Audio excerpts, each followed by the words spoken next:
السلام علیکم ورحمۃ اللہ وبرکاتہ۔ إن الحمد لله نحمده ونستعينه ونستغفره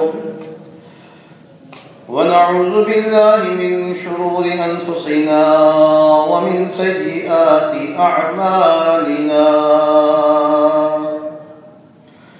من يهده الله فلا مضل له ومن يضلل فلا هادي له،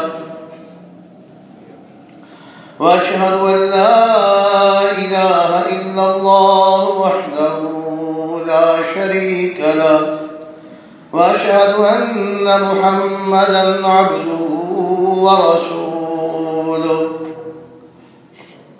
اللهم صل على محمد وعلى آل محمد كما صليت على إبراهيم وعلى آل إبراهيم إنك حميد مجيد۔ اللهم بارك على محمد وعلى آل محمد كما باركت على إبراهيم وعلى آل إبراهيم إنك حميد مجيد۔ أما بعد فإن خير الحديث كتاب الله، وخير الهدي هدي محمد صلى الله عليه وسلم، وشر الأمور محدثاتها، وكل محدثة بدعة، وكل بدعة ضلالة، والضلالة في النار۔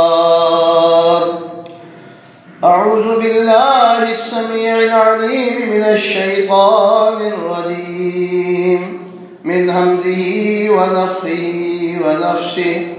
يا أيها الذين آمنوا اتقوا الله حق تقاته ولا تموتن إلا وأنتم مسلمون۔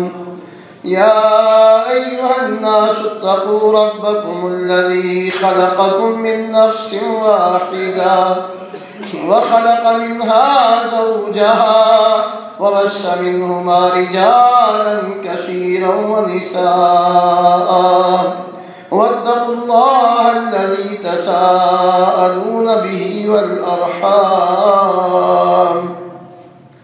إن الله كان عليكم رقيبا۔ يا أيها الذين آمنوا اتقوا الله وقولوا قولا سديدا يصلح لكم أعمالكم ويغفر لكم ذنوبكم، ومن يطع الله ورسوله فقد فاز فوزا عظيما۔ بسم الله الرحمن الرحيم۔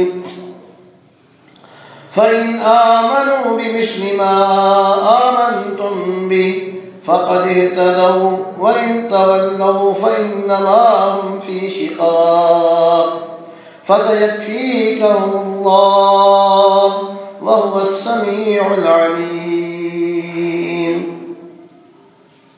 تمام قسم کی حمد و ثنا، تعریف و ستائش، تسبیح و تمجید، تکبیر و تحلیل، تعظیم و توقیر، تقدیس و تنزیہ اللہ احکم الحاکمین، مالک العلام ذو الجلال والاکرام، خالق کائنات، مالک ارض و سماوات، رازق المخلوقات وحدہ لا شریک کے لیے صلاۃ و سلام سید الاولین والآخرین، شفیع المذنبین، رئیس المصلحین، امام المتقین، سید الانبیاء والمرسلین، جناب محمد رسول اللہ صلی اللہ علیہ وعلا آلہ وبارک وسلم کے لیے۔ حضرات محترم، اللہ کے رسول صلی اللہ علیہ وسلم خطبات جمعہ کے اندر اور دیگر مواقعوں پر حالات جس بات کا تقاضا کرتے مسلمانوں کی رہنمائی فرماتے،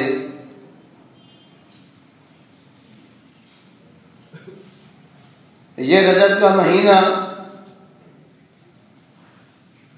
اس مہینے کی مناسبت سے ہمارے معاشرے کے اندر بہت سارے غلط نظریات اور فاسد خیالات اور دین سے متصادم ایسی باتیں رواج پا چکی ہیں ہمارے معاشرے میں کہ جنہیں بالکل بعین ہی دین سمجھا جاتا ہے، اور اس حوالے سے رہنمائی کرنے والوں کو بہت سخت قسم کے طعن و تشنیع کا سامنا کرنا پڑتا ہے، بڑے شدید قسم کے الفاظ سننے پڑتے ہیں۔ لیکن ہمیں یہ بات یاد رکھنی چاہیے، رسول معظم صلی اللہ علیہ وآلہ وسلم کا ارشاد گرامی ہے، آپ نے فرمایا تھا کہ بدا الاسلام غریبا وسیعود غریبا فطوبی للغرباء۔ صحیح مسلم اور حدیث کی دیگر کتابوں میں رسول اکرم علیہ السلام کا یہ فرمان عالی شان موجود ہے۔ آپ نے فرمایا کہ بدا الاسلام غریبا، اسلام کی ابتدا غربت کی حالت میں ہوئی، وسیعود غریبا، اور ایک وقت آنے والا ہے جب پھر اسلام غریب ہو جائے گا، فطوبی للغرباء۔ لیکن اسلام کی اس غربت کے دور میں اسلام کو ماننے والوں کے لیے طوبیٰ ہے، بشارت ہے، خوشخبری ہے، بہت بڑی اللہ کی طرف سے نعمت پاکیزگی ہے ان کے لیے۔ یہ غریب کا مطلب کیا ہے؟ ہمارے معاشرے کے اندر تو عام طور پر غریب اس آدمی کو کہا جاتا ہے جس کے پاس مال دولت نہ ہو۔ عربی زبان کے اندر یہ ام اللسان ہے، عربی زبان کمال زبان ہے۔ جو لوگ اس زبان کی اونچ نیچ سے واقف ہیں وہ اس کی لطافت و شیرینی کا خوب جو ہے مزہ لیتے ہیں۔ جب ان الفاظ کو پڑھا جاتا ہے اور انہیں اس کی حقیقت کا علم ہوتا ہے تو جو لذت انہیں حاصل ہوتی ہے وہ وہی لوگ جانتے ہیں۔ تو یہ غریب کا لفظ اس حدیث کے اندر اس معنی میں ہے کہ جب اسلام کا آغاز ہوا تھا نا، اس وقت اسلام غریب تھا، اجنبی تھا۔ جیسے اس ہماری مسجد کے اندر ایک بالکل وہ بندہ آ جائے جس کو ہم نے زندگی میں کبھی نہ دیکھا، اور وہ دائیں بائیں دیکھے گا، کوئی اسے پہچانتا ہی نہیں ہے، اور دائیں بائیں والے دیکھیں گے کہ یہ کون سا آدمی ہے، یہ عجیب آدمی۔ اس کے متعلق فرمایا کہ جب اسلام کا آغاز ہوا تھا نا، اسلام کی خوبصورت پاکیزہ اور شاندار تعلیمات جو ہے اس معاشرے کے اندر آئیں جس معاشرے کے اندر ان تعلیمات کے متعلق سوچا بھی نہیں تھا کبھی انہوں نے کہ کیا انسان بھی اتنا سچا ہو سکتا ہے، انسان بھی اتنا کھرا ہو سکتا ہے، اتنا امانت دار دیانت دار ہو سکتا ہے، اتنا عفیف اور پاک دامن ہو سکتا ہے، اتنا اعلیٰ اخلاق کا مالک ہو سکتا ہے۔ یہ وہ چیزیں تھیں، اسلام کی وہ تعلیمات تھیں جس سے اسلام کا آغاز ہوا، تو اس معاشرے کے اندر ان کا تصور بھی نہیں تھا۔ تو یہ چیزیں اجنبی تھیں، یہ ان لوگوں کے لیے بڑی انہونی چیزیں تھیں۔ اور فرمایا کہ ایک وقت آئے گا وَسَيَعُودُ غَرِيبًا، جب اسلام پورے عروج کے اوپر اسلام کی پوری تعلیمات دینے والے لوگ جو ہیں جب اسلام کی خالص بات کریں گے، کہنے دیکھو یہ عجیب بات کرتا ہے، کبھی ہم نے اس طرح کی بات تو سنی نہیں ہے، وہ اللہ کے بندوں، کبھی آپ نے دین اسلام کو پڑھا ہو تو پتا ہو نا آپ کو، کبھی آپ نے قرآن حدیث کو چکھا تو آپ کو پتا ہو نا دین کسے کہتے ہیں، اسلام کسے کہتے ہیں۔ آپ نے اپنے ماحول کے اندر بیٹھ کر اپنے جاہل بڑوں کی باتوں کو جو ہے نا وہ سن کر اسے ہی دین سمجھا ہوا ہے، تو پھر وہاں جب خالص دین کی بات آئے گی، خالص قرآن اور حدیث کی بات آئے گی، تو وہ بات اجنبی ہی ہوگی، وہ بات اوپری ہی ہوگی ان کے لیے، جو کہتے ہیں کہ ہم نے کبھی سنا ہی نہیں ہے۔ وَسَيَعُودُ غَرِيبًا، لیکن اللہ کے رسول فرماتے فَطُوبَىٰ لِلْغُرَبَاء، غرباء کے لیے بشارت ہے۔ طوبا کے متعلق بڑی تفصیلات ہیں، اصل میں میرا موضوع یہ نہیں ہے، بتانا مقصود یہ ہے کہ ہمارے اس معاشرے کے اندر جو ہے ایسے ایسے رسوم اور رواج جو ہیں وہ عام ہو چکے ہیں، پھیل چکے ہیں، جب ان کے رد کے لیے، ان کی اصلاح کے لیے اور ان کی درستگی کے لیے بات کی جاتی ہے، آواز اٹھائی جاتی ہے نا، تو کہتے ہیں یہ نئی بات ہی ہم سن رہے ہیں۔ حضرات محترم، اصل بات یہ ہے کہ نئی باتیں وہ ہیں جو ہمارے معاشرے کے اندر پھیلا دی گئی ہیں، اور اصل باتیں دین جو ہے اسے پس پش ڈال دیا گیا، اور اسی دین کو صاف کرنے کے لیے، اسی دین کی روشنی لوگوں کے سامنے جب رکھنے کے لیے بات کی جاتی ہے تو بڑا دل تنگ پڑتا ہے ایسے لوگوں کا۔ تو یہ رجب کا مہینہ آپ کو یاد ہونا چاہیے، رجب کے بالکل آغاز سے 2-4 دن پہلے جو خطبہ تھا اس میں رجب کے حوالے سے کہ رجب کے اندر کیا بدعات ہوتی ہیں اس کی نشاندہی کی تھی، تاکہ ہم خود بھی ان بدعات سے اپنے آپ کو بچائیں اور اپنے عزیز و اقارب کو، اپنے اہل محلہ کو، اپنے ملنے والوں کو، اپنے ماحول اور معاشرے کو جو ہے جہاں ہم اس طرح کی خامیاں اور کمزوریاں، کوتاہیاں دیکھیں ان کی نشاندہی کریں، ان کی اصلاح کرنے کی کوشش کریں۔ اس سے آگے پھر جب خطبہ جمعہ آیا تو یہ رجب کے اندر معراج کے حوالے سے کچھ باتیں کی، اور اتفاق کہہ لیں کہ اس سے آگے جو جمعہ آیا تھا اس سے 2 دن پہلے جو ہے نا جمعہ تھا، اس طریق سے جس طریق ہمارے ایک مسلمان معاشرے کے اندر، اسلامی معاشرے کی بات نہیں کرتا، مسلمان معاشرے کے اندر ایک بہت بڑا فتنہ جو کھڑا کیا جا رہا تھا کہ میرا جسم میری مرضی، یعنی گزشتہ خطبہ جمعہ میں اس حوالے سے کچھ باتیں کی تھیں۔ تو اس کے بعد 22 رجب سے پہلے کوئی جمعہ نہیں آنا، اور 22 رجب کو ایک بہت بڑی بدعت اور بے دینی جو ہے ہمارے اس معاشرے کے اندر کی جاتی ہے اور اسے دین سمجھا جاتا ہے۔ حضرات وہ کیا ہے؟ تھوڑی سی بات توجہ کی طالب ہے کہ 22 رجب کو ہمارے معاشرے کے اندر کنڈے بھرے جاتے ہیں، ٹھوٹیاں بھری جاتی ہیں، شرینی جو ہے اس کے اندر ڈالی جاتی ہے، میٹھی چیز ڈالی جاتی ہے اور اسے تقسیم کیا جاتا ہے، اور اس کے پس منظر کے اندر جو ہے ایک بڑا عجیب و غریب جو ہے وہ واقعہ بیان کیا جاتا ہے۔ اس کی تفصیل میں نہیں جاتا، اشارے سے ہی آپ بات سمجھ جائیں گے کہ اس شرینی کو یا ان کنڈوں کو جو ہے جعفر کے کنڈے کہا جاتا ہے۔ حضرات محترم، اب یہاں سے آپ بات سنیں، جو دین اسلام اللہ رب العزت نے حضرت محمد الرسول اللہ صلی اللہ علیہ وسلم پہ نازل فرمایا تھا، اس دین کے اندر جو بڑی اور بنیادی بات تھی، جو انسانوں کی رہنمائی کے لیے دی گئی تھی، وہ تھا مسلمانوں کا عقیدہ۔ مسلمانوں کے عقیدے میں جو بنیادی بات ہے وہ یہ ہے کہ صرف اور صرف ایک اللہ رب العزت کی ذات کو ماننا ہے، اور اسی ذات کے احکامات اور اس کی ہدایات کے مطابق جو جو تفصیلات ہمیں ان احکامات، اس ذات کے احکامات سے ملتی ہیں، اسے قبول کرنا ہے۔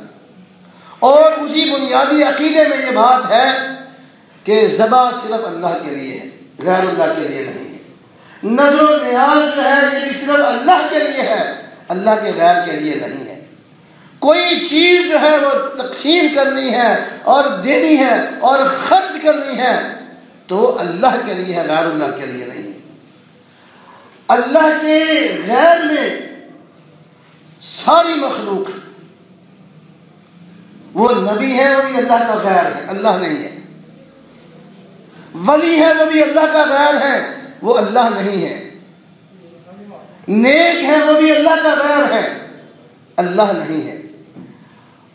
اور حضرت امام جعفر صادق علیہ الرحمہ یہ بہت بڑے امام تھے، ان کی شان عظمت کا انکار نہیں ہے۔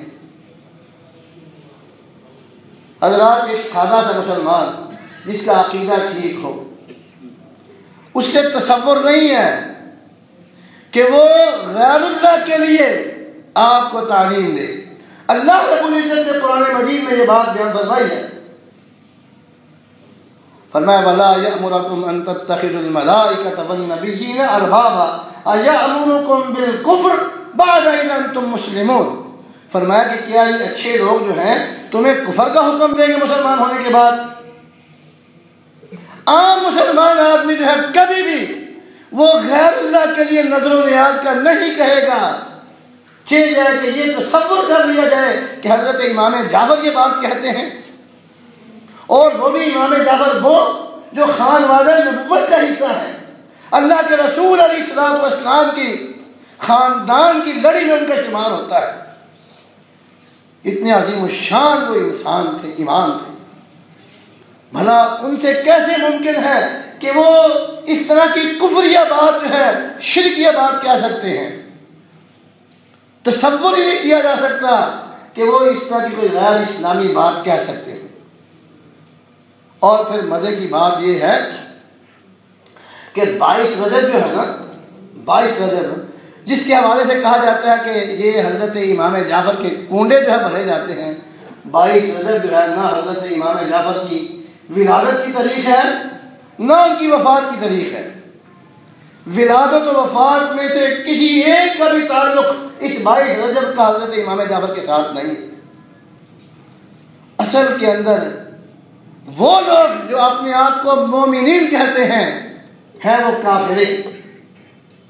یقین جانے گا، باوجود یہاں کھڑا ہو کے کہتا ہوں جو ہم نے پڑھا ہے قرآن حدیث سے، یہ لوگ چٹے ننگے کافر ہیں، صاف کافر ہیں یہ لوگ، لیکن اسلام کا لبادہ اوڑھ کر اسلام کی جڑوں کو جو ہے وہ کھوکھلا کر رہے ہیں، اسے ختم کرنے کی کوشش کر رہے ہیں۔ 22 رجب کی تاریخ جو ہے یہ اس عظیم انسان کی تاریخ وفات ہے، اس عظیم انسان کی تاریخ وفات ہے جس کے متعلق رسول کائنات علیہ السلام نے دعائیں فرمائی تھیں، جس کے متعلق اصحاب الرسول نے اتنے خوبصورت جو ہے خراج عقیدت کے الفاظ پیش کیے تھے، اور جنہوں نے تاریخ اسلام کے اندر وہ اعزاز حاصل کیے، وہ بشارتیں دی، آج ساری دنیا کی نیکیاں جمع ہو جائیں اس کی اس ایک نیکی کے برابر نہیں پہنچ سکتی ہیں جو اللہ کے رسول علیہ السلام نے ان کے حوالے سے کہہ دی۔ میری مراد امیر المومنین، کاتب وحی، خال المسلمین۔ خال المسلمین کا مطلب ہے مسلمانوں کے ماموں۔ کاتب وحی، اللہ نے آسمان سے جو وحی نازل کی اس وحی کو لکھنے والے حضرت امیر معاویہ بن ابی سفیان رضی اللہ تعالی عنہما ہیں۔ آج بھی ہمارے ملک کے اندر بعض ایسے لوگ ہیں جس طرح ہمارے کیلنڈر چھپتے ہیں نا، اس طرح وہ لوگ بھی کیلنڈر چھاپتے ہیں۔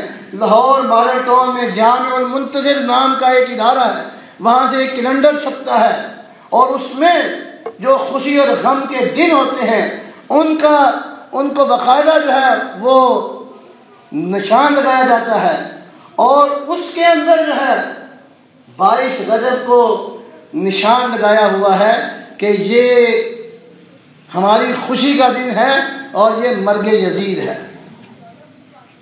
ہمارے ملک کے اندر یہ ہوتا ہے۔ اصل بات یہ ہے کہ 22 رجب کو حضرت امیر معاویہ رضی اللہ تعالیٰ عنہ کی وفات کا دن ہے، اور اس دن جو ہے وہ یہودی النسل جو ہیں خوشی مناتے ہیں کہ ہمیں آزادی نصیب ہوئی. جب تک وہ زندہ رہے تھے انہوں نے نتھ ڈال کے رکھی ہوئی تھی ان یہودیوں کو. یہ امیر معاویہ رضی اللہ تعالیٰ عنہ. امام بخاری رحمہ اللہ اور دیگر بہت سارے محدثین نے اپنی اپنی کتابوں کے اندر اللہ کے رسول علیہ السلام کی یہ دعا ذکر فرمائی ہے. امام بخاری نے تاریخ الکبیر کے اندر جو ہے بیان کیا ہے. اللہ کے رسول علیہ السلام فرماتے ہیں اللہم اجعلہ ہادیا مہدیا وہد بہ. 4 دعائیں کی ہیں اس چھوٹے سے جملے کے اندر اللہ کے رسول علیہ السلام نے حضرت امیر معاویہ رضی اللہ عنہ کے لیے. پہلی دعا فرمائی اللہم اجعلہ ہادیا، اے اللہ معاویہ کو ہادی بنا دے. دوسری دعا فرمائی مہدیا، اے اللہ معاویہ کو مہدی بنا دے. تیسری دعا فرمائی وہد ہی، اے اللہ اس کو ہدایت دینے والا بنا دے. چوتھی دعا فرمائی وہد بہ، اے اللہ اس کے ذریعے سے لوگوں کو ہدایت ملتی رہے. یہ 4 دعائیں ایک چھوٹی سی دعا کے اندر جمع کر دی اللہ کے رسول علیہ السلام نے. ایک موقع پر نبی مکرم علیہ السلام نے ایک اور دعا فرمائی، وہ بھی تاریخ الکبیر کے اندر امام بخاری نے اور دیگر محدثین نے اپنی کتابوں میں نقل فرمائی ہے. حضرت رسول اکرم علیہ السلام فرماتے ہیں اللہم علم معاویۃ الحساب وقہ العذاب. اے اللہ معاویہ کو حساب و کتاب کا علم بھی دے دے، اسے عذاب سے بچا بھی دے. اس حدیث کے 2 دعائیں کی حضرت معاویہ رضی اللہ عنہ کے لیے اللہ کے رسول علیہ السلام نے. پہلی حدیث میں 4 دعائیں ہیں، اس میں 2 دعائیں ہیں. ان 4 کے علاوہ اللہم علم معاویۃ الحساب، میتھ کا ماہر بنا دے انہیں، ریاضی کا بہت بڑا عالم بنا دے انہیں، حساب کتاب کی خوب تعلیم اسے دے دے. وقہ العذاب، اللہ اسے عذاب سے بھی بچا دے. یہ اللہ کے رسول علیہ السلام دعا کر رہے ہیں حضرت امیر معاویہ رضی اللہ عنہ کے لیے. صحیح البخاری کے اندر امام بخاری رحمہ اللہ نے ایک حدیث نقل فرمائی ہے اور یہ صحیح بخاری میں کئی جگہ پہ آتی ہے یہ حدیث. حضرت ام حرام بنت ملحان رضی اللہ تعالی عنہ بیان کرتی ہیں اللہ کے رسول علیہ السلام میرے گھر کے اندر تھے، تشریف فرما تھے کہ آپ کی آنکھ لگ گئی. تھوڑی دیر کے بعد آپ بیدار ہوئے اور مسکرا رہے تھے. اللہ کے رسول علیہ السلام ہنستے ہوئے بیدار ہوئے. ام حرام بنت ملحان رضی اللہ تعالیٰ عنہ کہتی ہیں میں نے کہا اللہ کے رسول علیہ السلام اللہ آپ کو ہمیشہ ہنستا رکھے، کیا بات ہوئی ہے آپ مسکرا رہے ہیں؟ نبی محترم علیہ السلام فرمایا میں نے خواب دیکھا. کیا خواب دیکھا ہے؟ کہا میں نے خواب دیکھا ہے کہ خواب کے اندر میں دیکھتا ہوں میری امت کے کچھ لوگ یغزون البحر، فرمایا سمندر کے اندر جہاد کریں گے. اچھا، فرمایا کہ وہ ایسے ہوں گے، ایسے مجاہد ہوں گے جیسے بادشاہ ہوتے ہیں میری امت کے لوگ. حضرت ام حرام بنت ملحان رضی اللہ تعالیٰ عنہ کہتی ہیں اللہ کے رسول علیہ السلام میری بھی دعا کریں کہ اللہ رب العزت مجھے ان میں شامل فرما دے. نبی اکرم علیہ السلام فرمایا ام حرام اس جہادی فوج کے اندر تم بھی شامل ہوگی. اور آپ علیہ السلام نے فرمایا کہ وہ ساری کی ساری فوج جو ہے وہ جنتی فوج ہے. میری امت کا وہ پہلا گروہ، میری امت کا وہ پہلا گروہ جو سمندر کے اندر جو ہے سفر کر کے جہاد کرنے کے لیے جائے گا، وہ سارے کے سارے جنتی لوگ ہیں. حضرت ام حرام بنت ملحان ان کے شوہر کا نام، ان کے خاوند حضرت عبادہ بن الصامت رضی اللہ تعالیٰ عنہ ہے. حضرت عثمان رضی اللہ تعالیٰ عنہ کا دور خلافت تھا. سب سے پہلے مسلمانوں نے سمندر کے اندر جو ہے غیر مسلموں سے عیسائیوں کے ساتھ جو جہاد کیا تھا اس کی قیادت اور سیادت اس فوج کے commander in chief chief of this army staff جو ہیں وہ حضرت امیر معاویہ رضی اللہ تعالیٰ عنہ تھے. حضرت ام حرام رضی اللہ عنہ بھی اس فوج میں شامل تھی. اور پھر اس سے واپس چلیں اسی خواب کے اوپر. حضرت ام حرام رضی اللہ عنہ کہتی ہیں یہ بات کہہ کے نا اللہ کے رسول علیہ السلام پھر آپ کو اونگ آ گئی, پھر آپ کی آنکھ لگ گئی, سو گئے. کچھ دیر کے بعد پھر آپ کی آنکھ کھلی, پھر مسکرا رہے تھے. حضرت ام حرام کہتے ہیں اللہ کے رسول اب کیا بات ہوئی ہے؟ کہا اب بات یہ ہوئی ہے کہ میری امت کا وہ پہلا گروہ جو قسطنطنیہ کے اوپر حملہ آور ہوگا مغفور لہم, وہ سارے کے سارے اللہ نے ان کو بخش دیا. حضرت ام حرام کہتے ہیں اللہ کے رسول علیہ السلام میرے لیے بھی دعا کریں کہ میں بھی اس فوج میں شامل ہوں. آپ نے فرمایا کہ نہیں ام حرام تم پہلی فوج میں ہوگی, پہلے لشکر میں جہاد کرنے والوں میں تم شامل ہوگی. اب جو دوسرا گروہ ہے اس میں تم شامل نہیں ہوگی. اب پھر کیا ہوتا ہے؟ پہلے گروہ جس کی قیادت امیر معاویہ رضی اللہ عنہ کر رہے ہیں اور ان کی بڑی شدید خواہش تھی, بڑی کوشش تھی کہ میں جہاد کروں سمندر کے اندر. اور حضرت عثمان رضی اللہ عنہ کی خلافت کے زمانے میں حضرت عثمان نے اجازت دی, ان کو فوج کا سالار بنا کے بھیجا. ام حرام اپنے خاوند ابو حضرت عبادہ بن صامت کے ساتھ گئی اور جہاد کر کے جب فارغ ہوئے ساحل پہ جب اترے حضرت ام حرام سواری پہ بیٹھنے لگی کہ سواری سے گری, ان کی گردن اس کا منکا ٹوٹ گیا اور وہیں شہید ہو گئی. اللہ کے رسول علیہ السلام نے فرمایا تھا کہ ام حرام دوسرے گروہ میں تم نہیں ہوگی, پہلے گروہ میں ہوئی اور اس میں فوت ہو گئے. پہلے گروہ کی فوج کی قیادت جو ہے حضرت امیر معاویہ رضی اللہ عنہ نے کی تھی, جس نے پہلا اسلامی بحری بیڑا جو ہے وہ حضرت امیر معاویہ کی قیادت میں اللہ کے رسول نے فرمایا یہ جنتی فوج ہے ساری کی ساری. اور دوسرا لشکر جس کو خواب میں آپ نے دیکھا جسے مغفور لہم کہا کہ یہ ساری کی ساری فوج بخشی ہوئی ہے جو قسطنطنیہ کے اوپر حملہ آور ہوگا, اس فوج کی قیادت حضرت یزید بن معاویہ رحمہ اللہ نے کی, جو حضرت حسین رضی اللہ عنہ, حضرت ابو ایوب انصاری رضی اللہ عنہ جیسے جلیل القدر اساطین امت جو ہیں عظیم الشان لوگ اس فوج کے اندر بحیثیت فوجی شامل ہیں. اس حدیث کی شرح کے اندر صحیح بخاری کے بہت بڑے شارح حافظ ابن حجر لکھتے ہیں اس حدیث کے اندر دونوں باپ بیٹے کی بہت بڑی شان بیان ہوئی ہے, حضرت یزید کی بھی حضرت معاویہ رضی اللہ عنہ کی. پہلی فوج کی قیادت امیر معاویہ نے کی ہے, دوسری کی یزید ابن معاویہ نے کی ہے رضی اللہ تعالی عنہما. یہ حضرت امیر معاویہ رضی اللہ تعالی عنہ.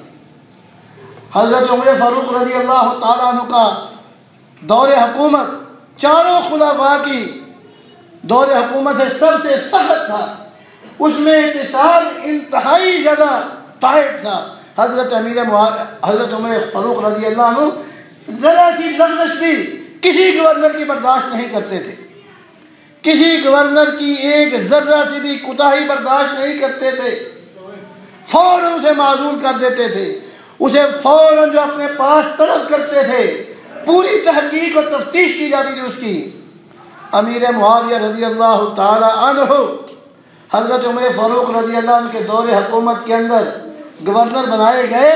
اس کے بعد جب تک حضرت عمر فاروق رضی اللہ عنہ امیر المومنین رہے حضرت امیر معاویہ کی ایک شکایت بھی ان کو نہیں ملی. حضرت عثمان غنی رضی اللہ عنہ کا 12 سال کا دور حکومت جو ہے انہوں نے وہاں گورنری کی ہے شام کے اندر, ایک ذرہ بھی شکایت نہیں ملی ہے.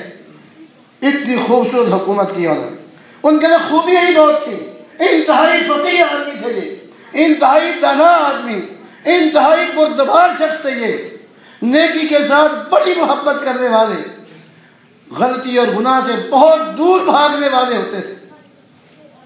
اصحاب الرسول نے ان کے متعلق اتنے اعلیٰ قسم کے خیالات کا اظہار فرمایا ہے. طریق کے صحابہ کے اس سنہری دور کی چند باتیں میں آپ کے سامنے رکھتا ہوں. حضرت سعد بن ابی وقاص رضی اللہ تعالی عنہ اللہ اکبر،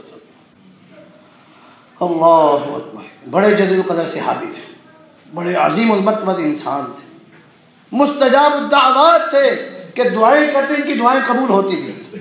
یہ حضرت سعد بن ابی وقاص رضی اللہ تعالیٰ عنہ.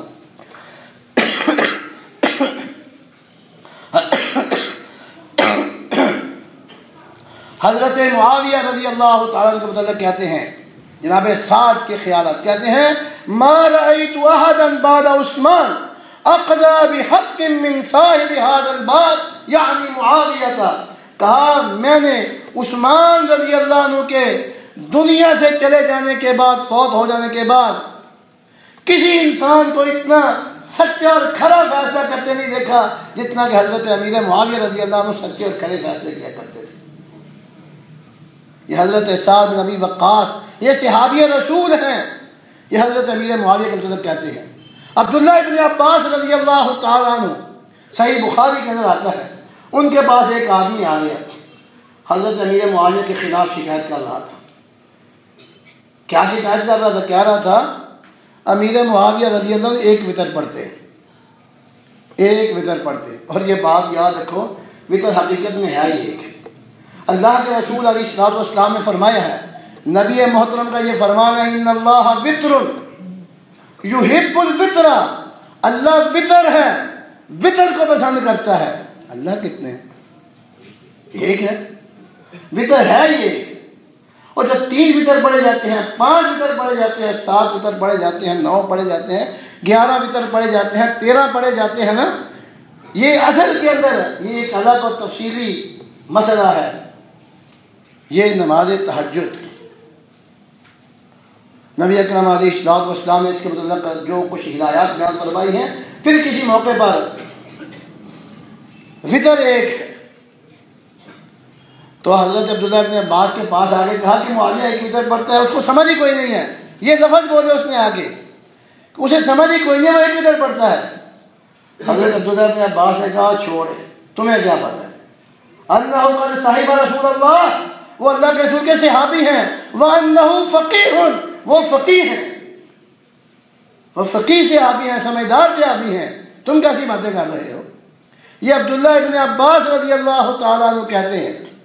عبداللہ بن عمر سب سے متبع سنت صحابی، عبداللہ بن عمر رضی اللہ تعالیٰ عنہ کے متعلق یہ امت نے یہ فیصلہ کیا ہے کہ بڑے متبع سنت صحابی تھے. اللہ اکبر. عبداللہ بن عمر رضی اللہ عنہ کیا کہتے ہیں؟ المعجم الکبیر حدیث کی کتاب ہے امام طبرانی کی، اس میں یہ بات لکھی ہے. عبداللہ بن عمر رضی اللہ عنہ کہتے ہیں، ما رأیت احدا بعد رسول اللہ صلی اللہ علیہ وسلم اسود من معاویہ، میں نبی اکرم علیہ السلام کے بعد میں نے معاویہ جیسا سیاستدان انسان نہیں دیکھا. کسی نے کہا ابو بکر عمر عثمان علی.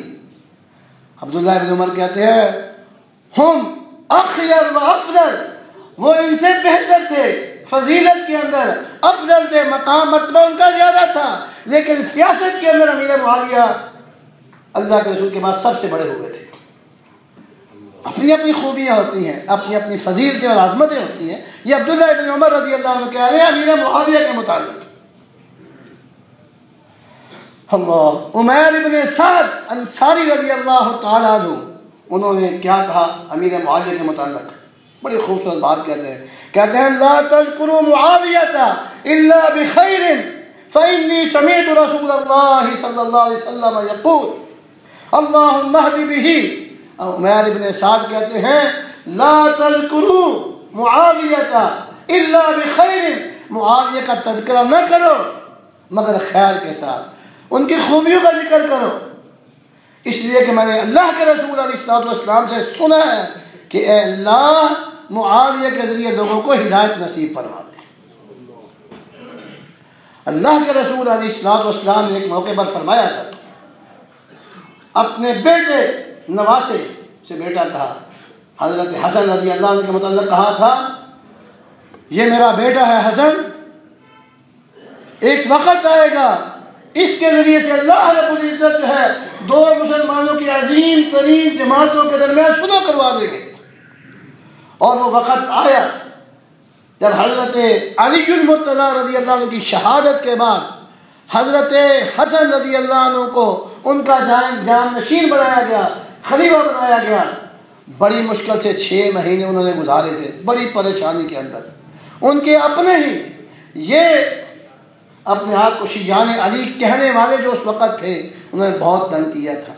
حضرت حسن رضی اللہ عنہ یہ ساری باتوں کو جان گئے، پہچان گئے کہ حقیقت کیا ہے۔ انہوں نے جناب امیر معاویہ رضی اللہ عنہ کے ساتھ صلح کروا لی، اور یہ 2 جماعتیں جو تھیں بہت بڑی، ایک حضرت علی کی جماعت، ایک حضرت امیر معاویہ کی جماعت جو تھی، اللہ کے رسول نے فرمایا 2 مسلمانوں کی عظیم جماعتوں کے درمیان، حضرت علی کی جماعت بھی مسلمانوں کی جماعت، امیر معاویہ کی جماعت بھی مسلمانوں کی جماعت، اور ان دونوں جماعتوں کے درمیان صلح کروانے والے حضرت حسن رضی اللہ تعالیٰ عنہ۔ اور پھر اس کے بعد جناب معاویہ رضی اللہ عنہ نے کتنی خوبصورت جو ہے 20 سال تقریباً حکومت کی، مطلق خلیفہ رہے، ساری شور سے ختم ہو گئی، سارے اختلاف ختم ہو گئے، 60 ہجری تک جو ہے یہ خلیفہ رہے، 40 41 بعض روایتوں میں 40 ہجری کا آتا ہے، بعض میں 41 ہجری کا آتا ہے کہ حضرت حسن رضی اللہ عنہ دستبردار ہو گئے تھے خلافت سے، اور امیر معاویہ رضی اللہ عنہ کی خلافت کو تسلیم کر لیا تھا، مسلمانوں کی درمیان صلح ہو گئی تھی، اور 41 ہجری کو جو ہے یہ عام الجماع کہا جاتا ہے کہ سارے مسلمان متفق ہو گئے تھے۔ یہ مسلمانوں کے اتفاق اور اتحاد کا سال تھا 41 ہجری، جہاں مسلمان سارے کے سارے حضرت امیر معاویہ رضی اللہ عنہ کے خلافت اور حکومت پر اکٹھے ہو گئے تھے۔ اللہ رب العزت ہمیں صحیح معنوں کے اندر جو ہے دین سمجھنے کی توفیق عطا فرمائے، قرآن و حدیث کو جاننے کی توفیق عطا فرمائے، اور جن ذرائع سے قرآن و حدیث ہم تک پہنچا ہے، اصحاب الرسول ایک ایک کی اس طرح قدر اور اس طرح احترام جو اپنے دلوں کے اندر اپنی زبانوں میں جو ہے اسے رکھنے کی اللہ سے توفیق مانگے، جیسے اللہ چاہتے ہیں، اللہ کے رسول چاہتے ہیں، صلی اللہ علیہ وسلم، وما علینا الا البلاغ۔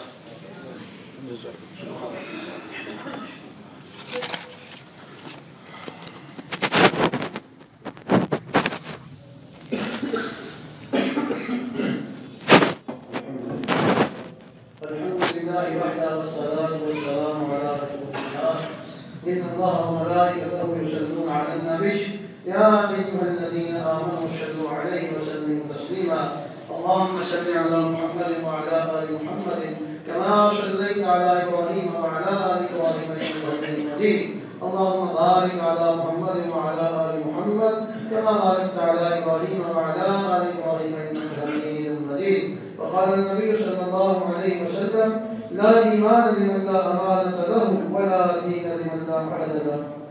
بیماروں کے لیے دعا فرمائے، اللہ سے تندرستی عطا فرمائے، ہماری مسجد کے درباری آنکھ کا آپریشن کروایا ہوا ہے، آج بیمار کے لیے ان کو بھی اور دیگر تمام بیماروں کو جلد اور مکمل تندرستی عطا فرمائے۔ ہمارے ساتھی ہیں، ان کا بیٹا اس کا کل پیپر ہے بیرون ملک، دعا فرمائے کہ اللہ سے کامیاب فرمائے، اور یہ موسمی پیپروں کو ہے، امتحانوں کا ہے، بچوں کے امتحانات ہو رہے ہیں، اللہ دنیا بھر کے سارے امتحانوں میں سارے مسلمانوں کو عزت اور کامیابی فرمائے۔ اللہ رب العزت ہمارے گھروں میں خیر و برکات نازل فرمائے، ہم میں سے ہر ایک کے جان مال ایمان عزت کی حفاظت فرمائے، ہمارے ملک پاکستان کے حال پہ اللہ کی رحمت فرمائے، اس کو خوشحالی اور امن سکون کا گہوارہ بنا دے، ہمارے جان کے اللہ کی مدد کو آسان فرما دے، جہاں جہاں مسلمان پریشان ہیں اللہ کی مدد فرمائے، جہاں جہاں مسلمانوں کو غیر مسلموں کا کہ ظلم و ستم کے شکار ہیں اللہ خیر سے ان کی مدد فرمائے، مسلمانوں کے ذریعے سے ان کی مدد فرمائے۔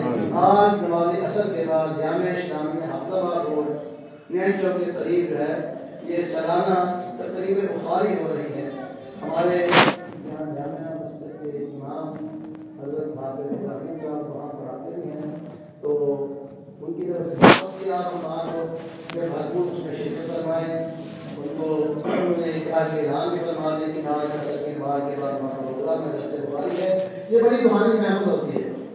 یہ جو ایام ہے نا، اب ہر جمعے کو جو ہمارے شہر کے کسی نہ کسی ادارے کے اندر درس بخاری کا پروگرام ہوگا، یہ بڑی خوبصورت محفل ہوتی ہے، اس میں صحیح بخاری کی احادیث کے اوپر درس دیا جاتا ہے، امام بخاری کی شخصیت کا تعارف کروایا جاتا ہے، بڑی خوبصورت باتیں ہوتی ہیں، اللہ کی رحمتیں نازل ہو رہی ہوتی ہیں اس مجلسوں کے اندر۔ ہمیں کوشش کر کے ایسی روحانی محفلوں میں ضرور شامل ہونا چاہیے تاکہ اللہ ہماری کوتاہیوں سے گزر فرمائے، اپنی رحمت ہمارے سامنے حال فرما لے، اور اس مغرب کی نماز کے بعد ریاض الجنہ فروزہ روڈ میں حافظ محمد یوسف فصلی صاحب کا بیان ہوگا۔ آپ اچھی دعوت دیں، ممکن ہم تک کوشش کر کے پہنچے۔ اللہ توفیق عطا فرمائے۔ سبحان ربک رب العزۃ عما یصفون وسلام علی المرسلین والحمد للہ۔